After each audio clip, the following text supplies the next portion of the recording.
Hi everyone, my name is Maggie Brennan and I am a senior consultant with Fund Consulting. So today we'll be talking about matching funds, and let's start off talking about what matching funds are. In order to receive an FA award, CDFIs have to match their FA award on a dollar-for-dollar basis with non-federal government funds. There's some exceptions to this general rule, which we'll cover later on in this video. There are several different types of matching funds that you can use, including loans, grants, equity investments, retained earnings, as well as deposits and secondary capital for regulated institutions and credit unions. When a CDFI submits their FA application, they need to show that they have matching funds that are either in hand or committed for at least 50% of their award request. If a CDFI then receives an FA award, they'll need to show that they have matching funds for 100% of their award received. In the 2021 FA funding round, eligible matching funds are considered funds that have either been received on or after January 1st, 2019, or will be received before January 15th, 2022. A CDFI can't use any matching funds that were used as matching funds for another CDFI or other federal government award. Another thing to keep in mind is that federal government funds can't be used for matching funds. I know we've already said this, but it's a good thing to reiterate. You'll also want to keep an eye out because this includes any federal funds that were obtained through a pass-through entity, such as a local government agency or economic development corporation. So, for example, if an organization received a community development block grant from a local government, that can't be used as matching funds.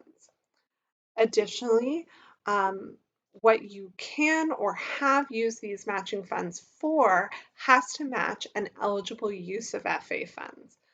This doesn't mean that it has to be exactly the same use of funds that you're writing about in your application, but you'll need to double check the use of funds for your matching funds fits the guidelines for eligible use of FA funds.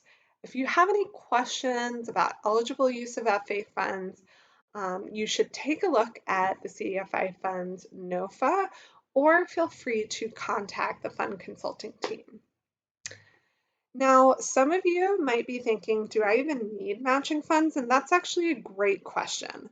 While matching funds are required for all core FA applicants, the matching funds requirement has actually been permanently waived for NACA applicants. Additionally, in the 2021 FA funding round, the matching funds requirement was also waived for SECA FA applicants as well as HFFI applicants.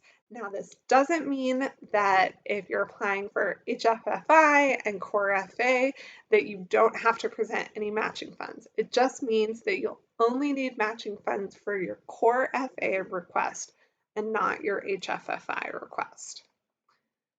So, how do matching funds affect the type of award that you receive? The type of award funds that you'll receive from the CDFI fund will reflect the type of funds that were submitted for your matching funds.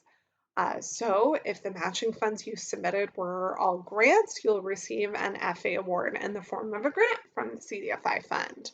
On the other hand, if you submitted a loan as matching funds, your FA award will be in the form of a loan. If you submit a combination of different types of matching funds, your FA award will reflect that combination.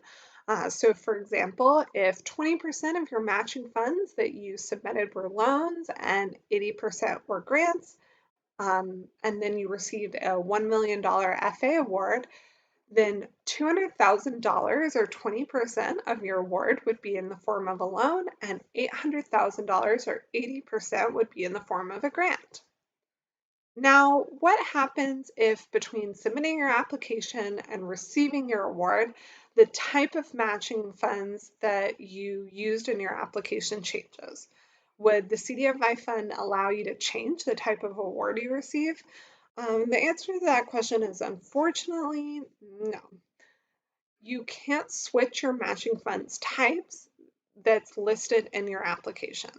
So, for example, if you listed a loan from one of your funders as your matching funds, and in between submitting the application and receiving your FA award, you have a funder who decided to convert that loan into a grant, well, that's awesome for your CDFI.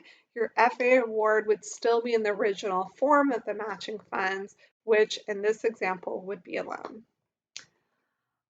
Another question you might have is, can I use retained earnings for matching funds? And how does that process work? How is it calculated? As we've mentioned, you can use retained earnings for matching funds. However, you'll need to use the CDFI Fund's retained earnings calculator in order to calculate the dollar amount of your retained earnings that are eligible to be used as matching funds.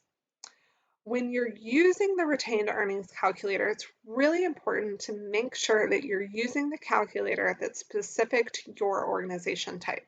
So, for example, are you a loan fund, bank, credit union, etc.? You'll want to make sure you're using the right type of the calculator. You'll also want to make sure that you're using data that comes from your unconsolidated audited financial statements.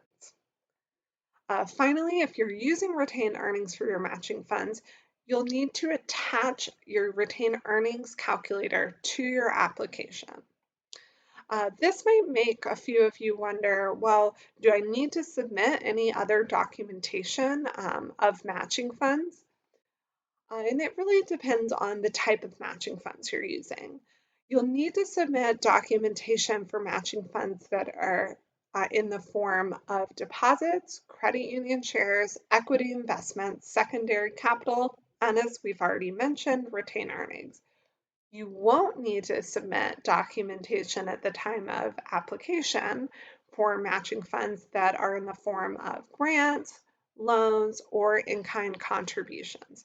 However, the CDFI fund can request documentation for any of your matching funds at any time between your time of application and receiving your award. So it's really important that whatever matching funds you list in your application, that you have that documentation ready in case the CDFI fund requests to see that documentation. Now, what happens if you submitted a bunch of matching funds to the CDFI fund and you received an FA award that's less than what you requested? Will you even know which matching funds the CDFI fund used for your application? And the good news is, if you're awarded and you submitted multiple sources of matching funds, the CDFI fund will provide you with a list of the matching funds that were used for your application. The CDFI fund will also only use matching funds up to and equal to your award size. So, for example, if you have submitted a $2 million grant as your matching funds and you received a $1 million FA award, only $1 million of that grant would be counted as matching funds. That means that you could use the remaining $1 million as matching funds for other programs or for a future CDFI fund application as needed. If you have any other questions about matching funds, a great place to look is actually in the CDFI funds guidance. They have specific guidance on matching funds, as well as in the information that's provided within the 2021 FA NOFA. Both of these documents you can find on the CDFI funds website. As always, you can always reach out to Fund Consulting with any questions, matching funds or non-matching funds that you have.